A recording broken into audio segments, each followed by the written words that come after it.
I'm back after a long time, and bro, seriously, the price action on Nasdaq and ES or S&P 500 has not been that good for past few days. Today there was an entry, but I wasn't confident enough to take that entry. But yeah, I mean like it hit our confidences, but I didn't feel confident enough to take the trade, and I will explain that why. But first of all, I think tomorrow I will be able to request for a payout of $200. And bro, I paused the account. I haven't made anything because there was like took no trade this whole week until now. No trade Monday, no trade like yesterday. And I did took a trade yesterday, but I closed my position because I don't know, bro. I wasn't in the game, and I thought like I took such a bad trade. When I opened the position, I closed it. As you guys can see here, that's why I did not post a trade yet. But we'll request this payout, and also let's go on the chart. Let's talk about today's price action. Coming into the market, as you guys can see, 15:30. That's when markets open for me. I live in Sweden, and then, bro, this would have been a crazy ass trade. Seriously, like crazy. But bro, yeah, I wasn't confident enough to take this trade, to be honest with you guys. I'm not gonna lie. I saw the entry, but I did not take it. But anyway, uh, coming into the market, like what we had this hourly low, we had this hourly high, and this high over here. That's what we wanted. To be honest, today I had no like bias either for me to be uh like to look for long or short. I was gonna just get my bias based on which side we're gonna take out liquidity. And then if you come over here, as you guys can see on when market open, we did not take out this high. I'm gonna remove that. We couldn't take out this high, nothing, price come lower.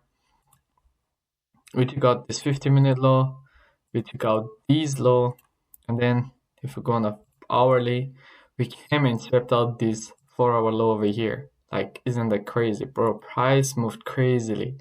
But yeah, came, took out these low also. And then if you go on a 1 minute time frame, what are we looking for? So okay, nothing.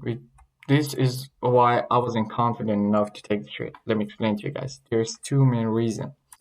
The first reason, okay, we see liquidities, as I said, liquidity has been swept, and then as you guys can see, price was not too good right around over here. The price action was not giving us anything. Like, okay, I marked out this inverse fair value gap within here.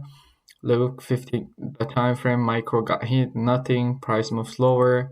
We see nothing happening over here, and then look at this price action over here for the 5 minute. It wasn't that good. Then right around over here, I was like, okay, I'm not gonna take any kind of trade today because the price action is not that good. We are not seeing any buy pressure after taking out these higher time frame drawn liquidity. But yeah, and then after that, we do see some buy pressure over here. And let me just okay, we had this look, we had this inverse fair value gap, cool, perfect. Our second confluence got hit after taking out liquidity, and then we had this big imbalance over here, perfect. Like that doesn't get filled, as you guys can see, but the first reason, this price section over here. The second reason, we did not fill into this big imbalance over here or fair value gap. Over here, as you guys can see, we did have a little small fair value gap within here that got filled. As you guys can see, price came in, filled in completely. And if I had entered the trade, I should have entered based on this candle closing as a bullish, giving us more buy pressure. And then my stop loss would have been just below this fair value gap because that's when my trade is going to get invalidated. But as you guys can see, it would have been crazy trade, and I would have two main take profits. The first one would have been based on marking out from this high to this low over here as like that high to this low, the equilibrium. So this would have been my first take profit over here, and that would give us a 1 2 I went to 0.30 risk reward ratio, and then my final take profit would have been just these fair value gap, the top, like these fair value gap, the 15-minute fair value gap when we made before like coming before market or when market open came took out all of these low, and as you guys can see that would have been hit. They would have almost a 1-to-3 risk reward ratio, but I wouldn't be sure if I was gonna wait for these highs to be taken out or not, because that would be a 1-to-4 risk reward ratio. But I would 100% sure that I'm gonna close all of my position right over here when this final take profit gets hit, which is gonna be this 50-minute fair value gap, the top of this 50-minute fair value. But yeah, I missed the trade. I did not take the trade because I wasn't confident enough, and I think I maybe made the right decision over here, because losing a trade, like not losing a trade, is better than losing a trade. Like, just keep it, think simple.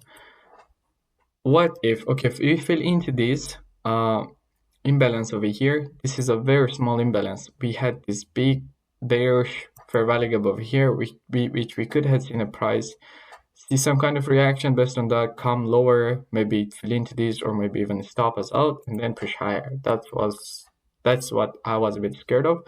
But I think this would have been a good entry, but this would have been like an entry that I was too comfortable to take. That's why I did not take that. Not here to make excuses. I'm just saying what I could have done better today was that, okay, cool, I see all of my conflicts get hit. Liquidity sweep, inverse fair value gap over here, fill into this fair value gap, boom, enter over here, stop loss below there. And then again, we talked about the take profits. But if you go on ES, bro, ES is ripping. It's going crazily high. So when market open, as you guys can see, I marked out this hourly high over here, but that never got taken out. So we can go remove that out. As you guys can see, when market open, we just came lower. We took out this low, took out this 50-minute low over here, and then this low, and even like we took out this hourly low over here, and then after that it was pretty much the same. Not such a good price action right over here. Look at these candles, bro. And then we see inverse fair value gap, and then like look, this is a big leg to the upside, like bro. On Nasdaq, okay, we would have seen an entry, but over here I wouldn't be like, there is no entry for us to take over here. Maybe inverse fair value gap, break of structure, but that's the same thing. I treat inverse fair value gap and break of structure the same. And then, okay, cool, we mark out this fair value gap, doesn't get filled. We marked out this fair value gap, doesn't get filled. Like nothing, we see nothing. So there was no entry for us over here. Something else that I could have, like, something that I personally think I could have done better was that, okay, we see a big push to the upside over here on S&P 500. As you guys can see, this is the candle when the buy pressure started. Like, we see this big leg to the upside. I should have been like, okay, S&P 500 is of course the leading index and Nasdaq is lagging behind it. I could have just entered best off of, but that would be me breaking my trading plan. Like that would have been a gamble entry. Like I would have entered based on of like we inverse fair value gap, boom, 1 minute break structure, enter based on that, put your stop loss just below here, and then again the same take profits. But yeah, again, gonna request my payout of $200. Money is money, and let's hope that we trade this week because we have only 2 days left and I haven't taken a single trade yet.